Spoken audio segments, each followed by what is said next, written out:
नमस्ते भाइयों एवं बहनों एवं माताओं। मेरी शिकायत थी लोगों के नज़रों में कि मैं YouTube पर जो भी बनाता हूँ दिखाता हूँ उसमें अपनी चेहरे नहीं दिखाता हूँ। तो उनकी ये फरमाइश को पूरा करने के लिए आज मैं एक यात्रा का वर्णन अपने चेहरे को दिखाते हुए आपको करने जा रहा हूँ। एक यात्रा, वो यात्रा देवघर यात्रा है। आप समझिए कि ये हमारी देवघर की कांवड़ लेकर पैदल यात्रा संभवतः पहली बार मानी जा सकती है, क्योंकि हमारी पहली यात्रा के बाद आज तक मैं दोबारा इन 20 सालों में नहीं गया। जब अब तक नहीं गया 20 सालों में दोबारा, यूँ समझिए कि कोई ऐसा स्थिति नहीं बनी कि मैं दोबारा जा सकूं कांवड़ लेकर। तो इसलिए मैं मान रहा हूं कि अब पैदल यात्रा जो 20 साल पहले हुई थी वो पहली और अंतिम थी। ऐसा हमने सुना था कि कोई आदमी देवघर यात्रा तभी कर पाता है जब उनको भगवान शंकर बुलावा देते हैं। तो ऐसा ही मेरे साथ भी हुआ। बाबा का बुलावा आ गया और कहानी सुनिए। बुलावा मिला, लेकिन मैं कैसे कैसे गया और बाबा ने हाथ पकड़कर इस यात्रा को पूरा कराया। सुनने में आपको अजीब लगेगा कि बाबा भोलेनाथ ने मुझे हाथ पकड़कर इस यात्रा में होने वाली जो अनेक प्रकार की परेशानियां होते हैं उससे बचाते हुए हमें यात्रा कराई थी। मेरा मानना है कि वो हमारे इर्द गिर्द मौजूद थे और वो हमारा साथ देकर इस यात्रा को पूरा करा रहे थे। मैं शुक्रगुजार हूँ भगवान शिव का इसके लिए। हुआ यह था कि एक बार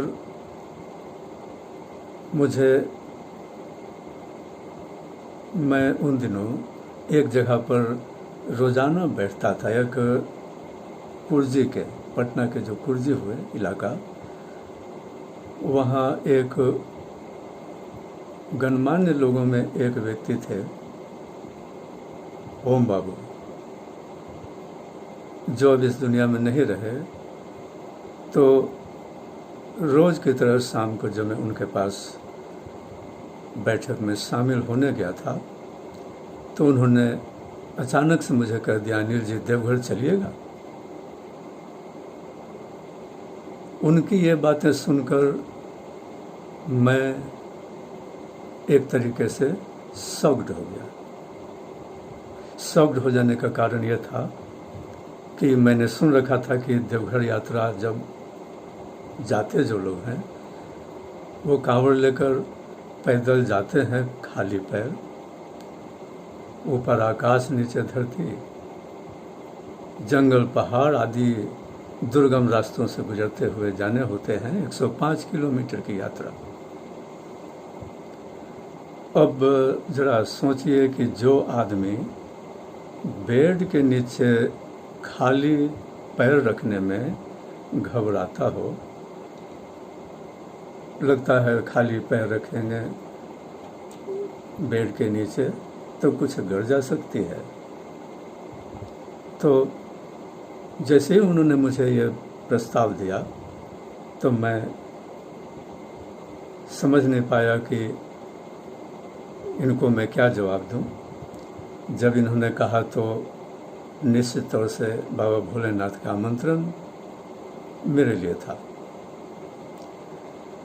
भारी दिमागी दबाव के बाद मैंने उनसे कहा, और ऐसा था कि उस समय उस दिन पिछले 1-2 दिनों से मेरी तबीयत ज़रा ठीक नहीं थी, सर्दी खांसी बुखार थी हल्की। और उन्होंने ऐसे में मुझे देवघर यात्रा की आमंत्रण दे दिया। हाँ न कहने के बीच में एक बड़ा गैपिंग था, क्या जवाब दूँ। तो मैंने उन्हें कह दिया, मैं उन्हें चचा जी कहता था, तो मैंने उनको कहा, चचा जी मैं कल इसके बारे में आपको जवाब दूंगा। उन्होंने बताया था कि उनकी एक गाड़ी हर साल देवघर यात्रा पर जाती थी और उस गाड़ी में बैठने की कैपेसिटी थी 16 लोग। तो उन्होंने कहा कि देखिए अनिल जी, एक ही सीट बच रही है और हम चाहते हैं कि आप चलिए, अगर चलिएगा तो अच्छा रहेगा, तो मैं किसी और को नहीं बोलूँगा। और उन्होंने बताया कि इस यात्रा में जो जाते हैं उनको 200 रुपये जमा करने होते हैं। उस 200 में पेट्रोल से लेकर खाने रहने सारी बातें इसमें शामिल है। तो मैंने उन्हें कहा कि ठीक है, मैं कल आपको बता दूंगा। उन्होंने कहा कि अगर जाना होगा तो आपको 200 रुपये जमा कर दीजिएगा। हम कहें कि ठीक है, कल मैं आपको जवाब दूंगा। मैं वहाँ से लौटने के बाद रात भर ये सोचते रहा कि मैं क्या जवाब दूँ इन्हें। जवाब तो देना था अगले दिन, क्योंकि एक सीट बच रही थी और बाबा भोलेनाथ का आमंत्रण था। हाँ या ना जो भी बातें हों, कहना तो पड़ेगा ना। चलिए, भारी कसमकस का दौर चल रहा था कि मैं कल उनको क्या जवाब दूँ। अंत में मुझे ये ना कहने का तो हिम्मत नहीं पड़ा। बाबा भोलेनाथ का मामला था, बुलावा था। तो मैंने जाकर उनको कह दिया कि चचा जी, मैं तो चलूँगा, लेकिन उसमें थोड़ा सा ऐसा है कि मैं पैदल नहीं चलूँगा, कांवड़ लेकर नहीं चलूँगा। मैं कांवड़ लेकर चलूँगा, लेकिन कांवड़ हमारे गाड़ी पर ही रहेंगे और मैं भी गाड़ी पर ही रहूँगा, क्योंकि मैं शायद उतना दूर चल नहीं पाऊँ। तो और मैं ऐसा, वो जो गिरवा वस्त्र पहनते हैं वो भी हम नहीं पहनेंगे, और सिंपल ड्रेस जो हम पहनते हैं वही पहनकर चलेंगे, सिर्फ चलेंगे आपके साथ। मैंने उनको 200 रुपये दे दिया और कह दिया कि बस मैं बता दिया कि मैं गिरवा वस्त्र नहीं पहनूंगा और गाड़ी पर ही रहूँगा। तो उन्होंने कहा कि ठीक है, मत पहनिएगा गिरवा वस्त्र, गाड़ी पर ही रहिएगा, जैसी आपकी इच्छा हो। इस यात्रा में जो 16 लोग थे उसमें बच्चे से लेकर बूढ़े तक थे, और मैं उस समय जवान ही था, यंग था। 20 साल पहले, कम से कम 20 साल तो ज़रूर हुए हैं। तो आप यंग तो मत मानिए, लेकिन हाँ, यंग से थोड़ा सा ऊपर बढ़ चुके थे। तो जब बच्चे जा रहे हैं, बूढ़े जा रहे हैं, सब कांवड़ लेकर पैदल जाने वाले थे, तो मेरे मन में हलचल मच रही थी। जब कह तो दिया कि मैं गाड़ी पर जाऊंगा, कांवड़ लेकर नहीं जाऊंगा, लेकिन हलचल मच रहे थे कि जब इतने सारे लोग कांवड़ लेकर जाएंगे, गेरुआ वस्त्र पहनकर जाएंगे, तो मैं क्यों नहीं जा सकता। अब चलिए, अगले दिन जाना था, तो मैं फिर अपने, जिनको मैं चाचा जी कहता था, उन बाबू को मैंने कहा कि देखिए, ऐसा करते हैं कि हम गेरुआ वस्त्र खरीद लेते हैं और गेरुआ वस्त्र को मैं यहीं पर रख दूंगा, घर पर नहीं ले जाऊंगा, क्योंकि मैं वहाँ से जब निकलूंगा तो अपने इस मामूली से ड्रेस में, कॉमन ड्रेस में निकलूंगा, और यहाँ आकर आपके पास आकर मैं गिरवा वस्त्र पहन लूँगा, लेकिन गाड़ी पर ही रहूँगा। बोले ठीक है, रख दीजिए यहीं पर, कपड़ा यहीं पर रख दीजिएगा और गाड़ी पर जैसे मन हो, आपकी इच्छा। तो उन्होंने कहा कि चलिए मैं आपको वस्त्र खरीदवा देता हूँ। तो वो लेकर मुझे कुर्ची मोड़ पर गए, जहाँ गिरुआ वस्त्र मिला करते थे कांवड़ यात्रा के लिए। तो ठीक है, वस्त्र खरीद लिए और उनके एक केबिन में उस वस्त्र को रख दिया और घर वापस चला गया। दिमागी हलचल का दौर चलता रहा। फिर मैंने कहा कि अंकल ऐसा करते हैं कि नहीं। फिर मैं लौट कर उनके पास दोबारा गया और उस जो उनके केबिन में मैं वस्त्र रखा था गिरुआ वाली, वो मैं वापस ले लिया और उनको बताया कि लाइए मैं घड़ी लेकर चला जाता हूँ, अगर इच्छा होगी तो पहन लेंगे। बोले ठीक है, लेते जाइए।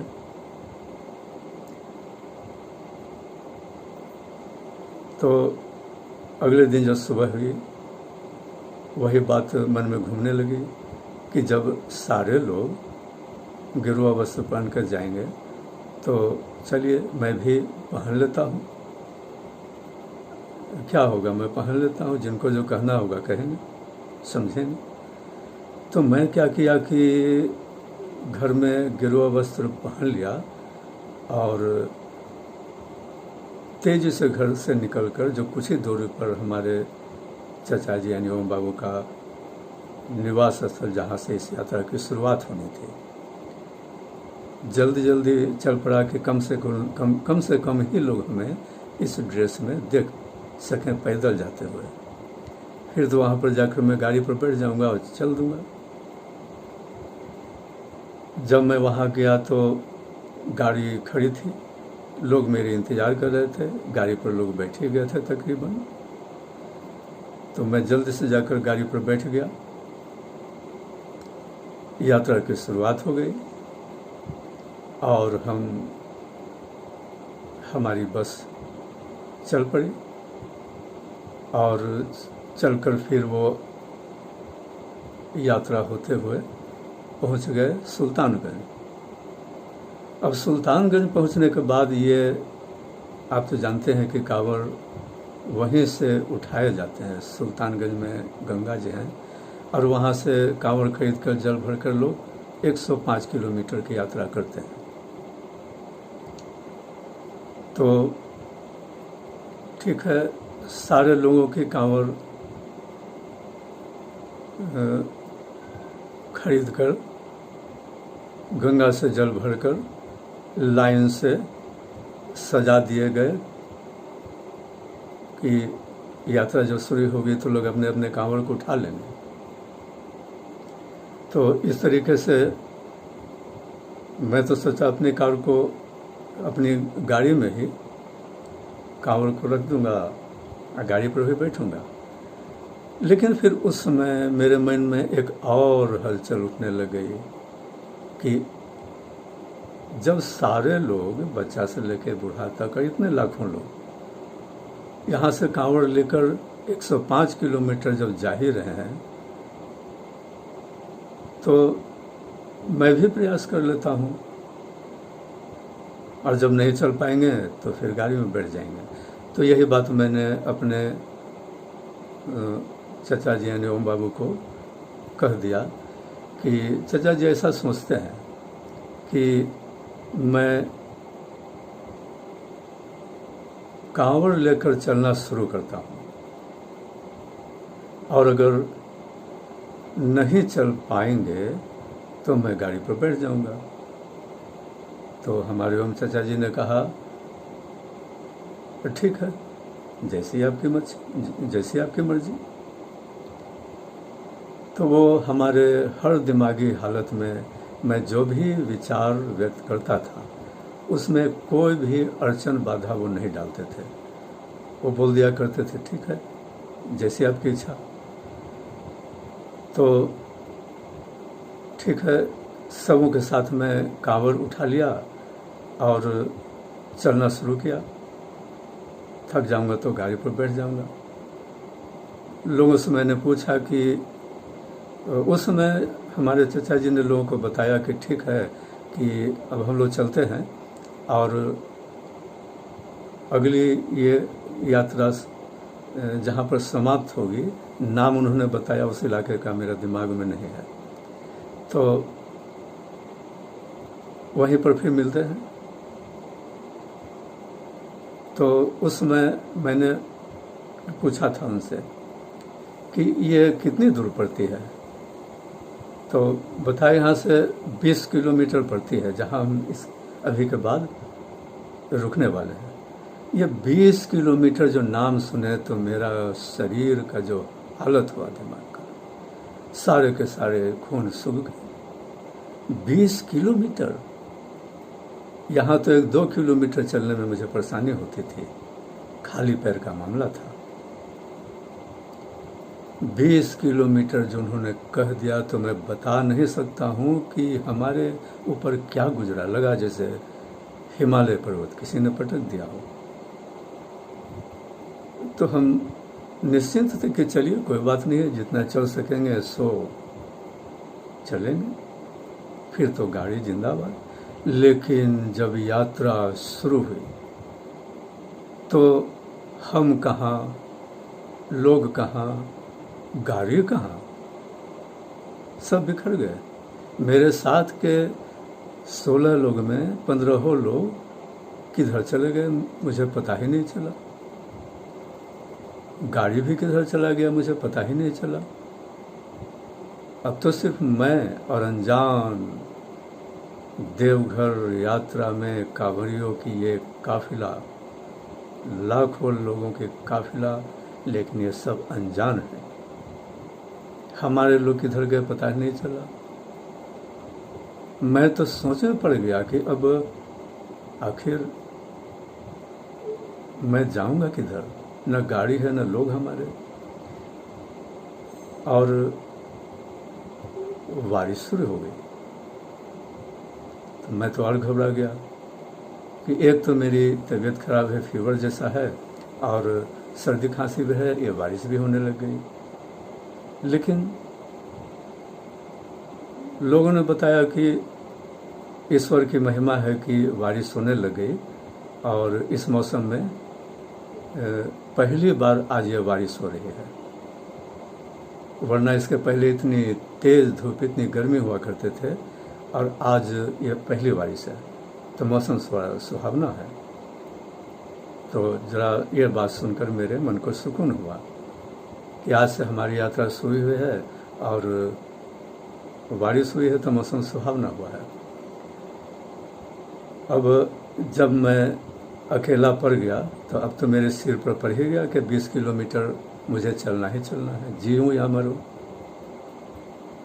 लेकिन अब बाबा भोलेनाथ जो करते हो उनकी मर्जी है। चलिए मैं चलना शुरू किया और बोल बम लोग बोल रहे थे तो मैं भी बोल बम करना शुरू कर दिया। ऊपर से बारिश पड़ रहे हैं, कपड़े भीग रहे हैं, नया तजुर्बा हो रहा है, तबीयत खराब में बारिश में भीगना। सोचा अब क्या होगा मेरा। चलते जा रहे हैं, चलते जा रहे हैं, चलते जा रहे हैं, चलते चलते कुछ दूर पर जब पहुंचते थे, कुछ यात्रा होती थी, तो कोई न कोई मुझे अपने टीम का आदमी आवाज़ दे देता था, अनिल जी। जब ये आवाज़ पहचाना हुआ सुनते तो मेरी जान में जान आ जाती थी। इस लाखों लोगों के भीड़ में हमारे वो आदमी जिन्होंने मेरा नाम लिया, मेरे शरीर के अंदर एक ताकत आ जाती, चलिए कोई मिल गया। तो मैं पहुंच जाता था उनके पास, पूछते थे कि आप पीछे रुक गए इतने। हम कहे कि हाँ मैं क्या करूं, मैं नया नया आया हूं, आप लोग तेज़ी से आगे आ गए हमको छोड़कर। तो ठीक है, फिर से आगे बढ़ते हैं सभी मिलकर। जो 2 लोग मिले थे मुझे, तो उनके साथ में फिर यात्रा शुरू हो गई आगे। बोल बम करते करते फिर वो लोग किधर लापता हो गए भीड़ में। ऐसा ऐसा है कि वो जब यात्रा चल रही थी तो आकाश में बाबा भोलेनाथ वो जो बसहा बैल पर बैठे होते हैं और उनके बगल में माता पार्वती बैठे हुए हैं और उनके साथ में भगवान गणेश और कार्तिकेय भी बैठे हुए हैं नन्हे नन्हे आयु में छोटे छोटे बच्चे के रूप में दोनों बैठे उनके साथ में हैं और वही मुझे दिखाई देते हैं ऊपर में। इस यात्रा के दरमियान जब मैं अकेले पड़ जाता था तो आकाश में वही दिखाई देते रहते थे और मैं चलता जा रहा था। शरीर का हालत तो खराब होता जा रहा था, लेकिन उनको देखने से अरे जो प्राकृतिक माहौल, बारिश होना और बदली का होना, काले काले बादलों का होना मेरी जान में जान डाल दिया था। और इस दरमियान क्या होता था कि लोग जो हमारे साथ एक दो दिखाई दे देते थे टीम के, वो फिर से भटक जाते थे और मैं फिर घबरा जाता था कि आखिर रुकना है कहाँ, मुझे पता कैसे चलेगा, मुझे तो कोई पता नहीं है। लेकिन ऐसे ही जब कुछ दूर पड़ता था तो फिर हमारे टीम के कोई न कोई लोग मुझे आवाज़ दे दिया करते थे, अनिल जी। तो मैं उनके तरफ देखता था और लपक के चल बढ़ता था कि चलिए मिल गया, मन प्रसन्न हो जाता था। जिनको देखकर मैं पहले इतना प्रसन्न कभी नहीं होता था जितना आज हो जाया करता था। सोचा साथ देने वाला कोई तो है, कहीं गिर पड़ गया और ईश्वर को प्यारा भी हो गया तो कोई तो उठाने वाले है अपने टीम का। चलिए फिर से यात्रा चलती थी और चलते चलते चलते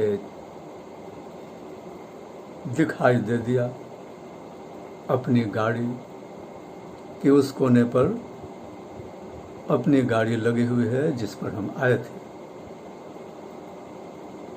तो अब तो मेरे शरीर का जो हाल था मैं बताऊं तो क्या बताऊं। 20 किलोमीटर चलने के बाद जो मेरा हाल था क्या बताऊं। लेकिन वो गाड़ी को देखकर मुझे फिर से जान आ गई कि अब तो गाड़ी मिल गई, अब इतना तो हो ही सकेगा कि मैं गाड़ी पर बैठ जाऊंगा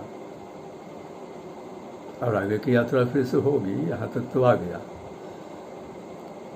अब जब मैं उस जगह पर पहुँचता हूँ तो देखता हूँ कि हमारे टीम के सारे लोग वहाँ मौजूद हैं और भी कई लोग की भीड़ थी उसमें, और हमारे ओम चाचा जी खाना बनवाने में मग्न थे।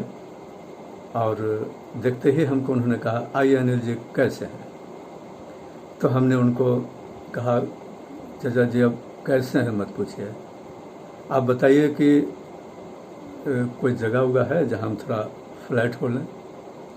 कहे कि हाँ जाइए जाइए, उधर देखिए अंदर में रूम है, उसमें सारे लोग रेस्ट कर रहे हैं और मैं यहाँ खाने बनवा रहा हूँ, खिचड़ी भट्टा चोखा, जो खिचड़ी के दोस्त यार हैं उनके संगत में खाए जाते हैं वो सब तैयार कर रहे हैं, जाकर थोड़ा आराम कर लीजिए और फिर यहाँ से हम लोग आगे बढ़ेंगे।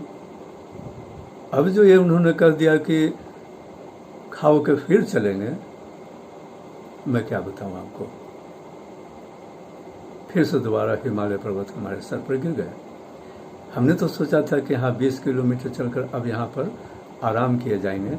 अब जब शाम होने को 4 के आसपास बज गए हैं तो फिर यात्रा किधर चलेंगे, क्या रात में भी यात्रा करने होंगे इन दुर्गम इलाकों में। तो उन्होंने कहा कि खा लेते हैं, तो आराम कर लीजिए, फिर चलना तो है ही, ऐसे ही ये यात्रा है।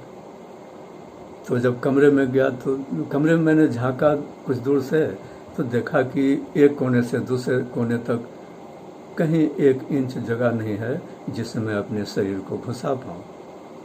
मैंने चाचा जी को कहा कि चाचा जी की ओर देखते हुए कहा, चाचा जी आपने इशारा तो कर दिया यहाँ सो जाने को, लेकिन ज़रा बताइए कि हम सोएं किधर। एक कोने से दूसरे कोने में सारे लोग फ्लैट हैं, पूरे जगह इंगेज कर लिया है।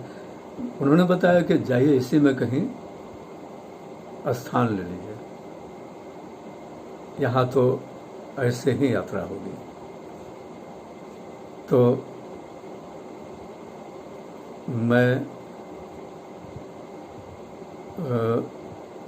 मैंने क्या किया कि उनके बीच में ही जाकर, उनके दो लोगों के बीच में ही जाकर ऊपर से धम सारे घुसने का प्रयास किया। तो वो लोग थोड़ा थोड़ा दाएं बाएं हो गए और मैं झट से थोड़ी सी जो गैपिंग हुई थी उसमें अटक गया। अब जब अटक गया तो करवट लेने का तो कोई सवाल ही नहीं था। तो चलिए भाई समझ सकते हैं इतनी सी जगह में भी मैंने अपने शरीर को अटका दिया और सोच लिया कि चलिए। थोड़ी देर आराम ही किया था कि बुलहटा आ गया हमारे चाचा जी का कि आइए अनिल जी, खाना बन गया है और सबको उठा दीजिए। हम बोले कि खाना बन गया तो इन लोग को बुलाइए खाने, ये लोग जाकर खाएंगे तो मेरे लिए तो एक फ़ायदा हो जाएगी कि पूरा जगह खाली हो जाएगा और मैं आराम से सो जाऊंगा। खाने होने की चिंता, अभी खाने से अच्छा है सो जाना। तो मैंने जोर से कहा उठिए उठिए, खाना बन गया, जाइए आप लोग खाइए। मैंने सोचा जल्द से जल्द जाएं लोग, जो कुछ मिनट समय मिलता है मैं यहाँ आराम से सो जाऊं। दोनों हाथ पैर फैलाकर। हुआ भी ऐसा, लोग खाने बन जाने की सूचना सुनते ही धड़पड़ा कर उठ गए। आखिर भूख तो सबको लगती है और भूख में खाना सबको पसंद है। उठ गए। इसी का लाभ उठाकर मैं हाथ पैर फैलाकर सो गया। फिर चाचा जी ने आवाज़ लगाई, अनिल जी आइए, उठ आइए आइए, जो भी कुछ खाना है खा लीजिए, फिर हम लोग तुरंत यहाँ से निकल जाएंगे। अब मैं क्या करता, तुरंत निकल जाए का सवाल सुनकर फिर अब मैं क्या करता, शरीर को ऐंठते जोड़ते उठ गया कि कहीं फिर छोड़ कर चल गए तो आगे की यात्रा तो रात की है, मैं तो यहीं कहीं रह जाऊंगा। जान है तो जहान है। तो गया था, बहुत खाने का प्रयास किया और चलिए कुछ खाया। और फिर जब कहा गया कि चलिए अब कांवड़ उठाकर आगे बढ़ते हैं, और फिर से कांवड़ उठाकर बढ़ने के नाम सुनकर तो मेरा क्या हाल हुआ होगा, वर्णन आपको क्या कर सकते हैं हम। चलिए फिर मैं सोचा कि अच्छा गाड़ी पर बैठ लेता हूँ, चिंता क्या है। लेकिन फिर से प्रेरणा मिली कि अरे सब तो जब पैदल ही जा रहे हैं, ये बच्चा से लेकर बूढ़े तक, ये लाखों लोग, तुम गाड़ी पर क्यों बैठना चाहते हो? क्या सबसे कमज़ोर तुम ही हो? बाबा भोलेनाथ ने तुम्हें बुलाया है खास। तो प्रेरणा मिली और मैं भी कांवड़ उठाकर चल पड़ा। अब क्या हुआ कि चलते चलते चलते चलते चलते चलते रात हो गई। रात हो गई तो हर कांवड़ यात्री अपने कंधे में एक झोला रखता है, वो उसमें कुछ पैसे, खाने पीने की ज़रूरत की चीज़ें लेने के लिए कुछ पैसे और एक टॉर्च लोग रखते हैं, ताकि अंधेरे में इस टॉर्च का सहारा लेकर यात्रा किया जाए। तो मेरे कंधे में भी एक बैग थी, पैसे थे और टॉर्च थी। अंधेरे हो गए तो मैंने भी टॉर्च निकाल लिया और टॉर्च की रोशनी में यात्रा चल रहा है और पहले की तरह ही हमारे साथ में रहने वाले सारे लोग बिछड़ गए। अब ऐसा हुआ कि चारों तरफ घटा टोप अंधेरा है, क्योंकि बारिश जब हुई थी तो आकाश में काले बादल भी थे। तो राह में पानी कीचड़ कुछ थे ही, और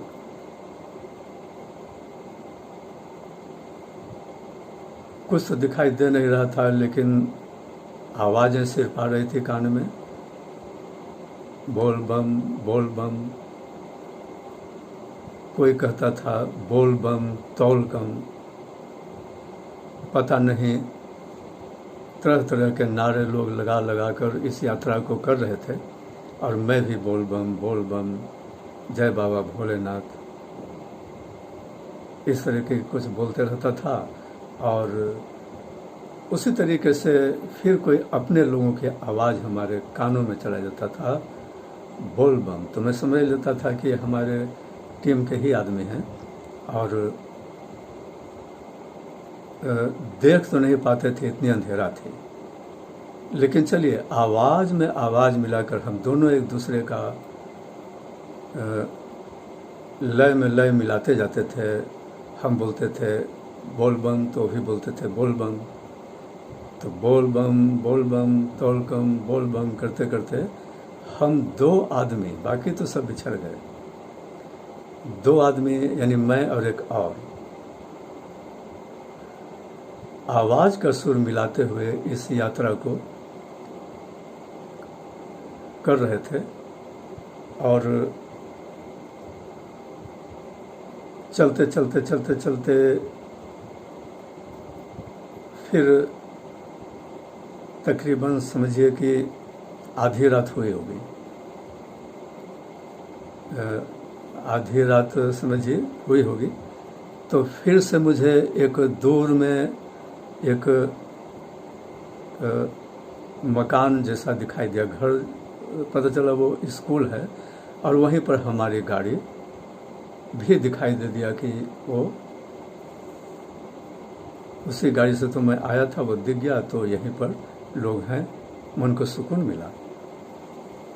चलिए वहाँ पर पहुँच गए, तो वहाँ पर बताया गया कि आज का रात्रि ठहराव हम लोग का यहीं पर होगा, और हम लोग को जो भी कुछ खाना है, खाना बन रहा है, और खाकर फिर सुबह में चल देंगे। वहाँ पहुंचकर देखते हैं कि इतनी गंदगी है, गंदगी जैसे लोग खा करके पत्तल प्लेट बाहर में स्कूल के कैंपस में फेंके हुए थे, इतने भीड़ थे कि समझ में नहीं आया कि आखिर सोना किधर है। इतनी लंबी यात्रा करने के बाद रात में 3-4 घंटा नहीं आराम से सोएं, तो फिर सुबह उठकर यात्रा करनी है। तो मैंने चाचा जी से कहा कि चाचा जी कहीं कुछ जगह दिखाई नहीं दे रहा है, किधर से कुछ समझ में नहीं आ रहा है, फिर सुबह चलना भी है। कहीं कि हाँ सुबह फिर चलना है। सुबह उठते ही हम लोग नहा धोकर कुछ नाश्ता पानी करेंगे और चल देंगे। हम कहें कि जितने आसानी से चाचा जी आप ऐसे बोल देते ना, वो मेरे लिए आसान नहीं है, लेकिन चलिए आप कहते हैं तो देखते हैं क्या होता है। तो कहीं के जाइए, जहाँ जगह मिलता है तो सो जाइएगा, पहले थोड़ा खा लीजिए जो भी खा सकते हैं, भूखे रहना ठीक नहीं है। तो चलिए हम कहीं लाइए, तो जो भी बना था सामने रख दिया गया, मैं कुछ खा लिया और जल्दी से जाकर जो भी थोड़ा सा उसी तरीके से 2 लोगों के बीच में घुस जाने का मौका मिला, मैं उसमें जाकर अटक गया और रात किसी तरीके से गुजार दिया बिना करवट लिए हुए। फिर जब सुबह होती है, लोग फिर आवाज़ आती है लोगों का, उठिए उठिए चलिए, अब नहाते धोते हैं, जो भी करना है करिए, और फिर हम लोग यहाँ से निकलेंगे जल्दी। तो भाई रोज़ाना की ड्यूटी यानी कि अब पहले उठिए और शौच जाइए, टट्टी जाइए करने, मुँह हाथ धोइए, नाश्ता नहाइए, करते लोग हैं। तो मैं बाहर निकल कर देखा कि अब आखिर अब टट्टी किधर जाएंगे भाई, शौच के लिए किधर जाएंगे, यहाँ कोई शौचालय तो नहीं है, इतने सारे लोगों को जाने के शौचालय है नहीं कहीं। मैंने चाचा जी से पूछा, अपने चाचा जी से पूछा कि चाचा जी ये शौचालय किधर जाना होगा, कहीं के कहीं भी चले जाइए। उन्होंने बताया कहीं भी चले जाइए। उन्होंने इतने आराम से कहा कि सामने दिखाते हुए कि कहीं भी चले जाइए, सामने मैं देखता हूँ तो खेत है, कहीं पानी बारिश का है, और जगह जगह लोग शौच करने के लिए बैठे हुए हैं, और बैठे हुए हैं कि इतने करीब करीब बैठे हुए हैं, नज़दीक नज़दीक में, और उन्हीं के बीच में बैठना मेरे लिए तो संभव नहीं था। जिस आदमी को बचपन से लेकर अब तक के उम्र में शौचालय में अकेले बैठने की आदत थी, गांव के तो हम थे नहीं कि खेतों में जाकर कहीं बैठा करते थे, कभी मौका भी मिलता था तो अकेले ही दूर जाकर बैठा करता था। तो हम कहें चाचा जी आप बोल रहे हैं कि सामने, लेकिन कहाँ बैठे हैं? कहीं कि कहीं भी हम के सामने देखे तो सही, लोग तो सड़सड़ कर बैठे हुए हैं, कहीं कि इसी बीच में कहीं बैठ जाइए। कि भाई सब कुछ तो हुआ सो हुआ, अभी ये क्या बात हो गई सामने? इसका वर्णन मैं आपको नहीं कर सकता, कर ही नहीं सकता कि मुझे कैसा लगा इनके बीच में जाकर बैठ जाऊं। शौचन से होगी नहीं, अशर्म तो शर्म।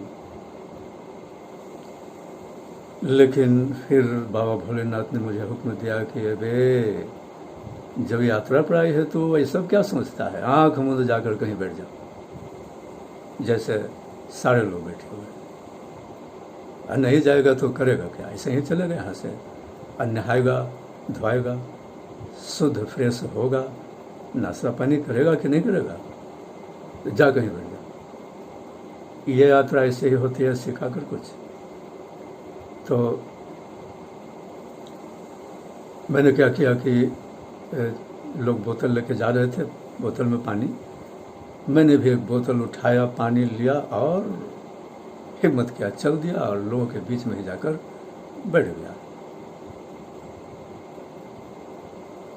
चलिए कहानी खत्म कर लिया शौच का।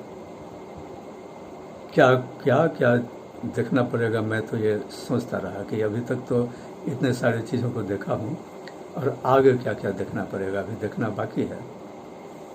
और मैं एक बात बता दूँ कि यात्रा करने के एक ही दिन पहले अखबार में एक खबर देवघर यात्रा के बारे में छपी थी, जिसमें लिखा गया था कि इस यात्रा में लोगों को काफ़ी कष्ट भी होते हैं। कष्ट क्या होता है कि पैदल यात्रा करते करते इस यात्रा के दरमियान एक आती है अबरखिया पहाड़, जहाँ पर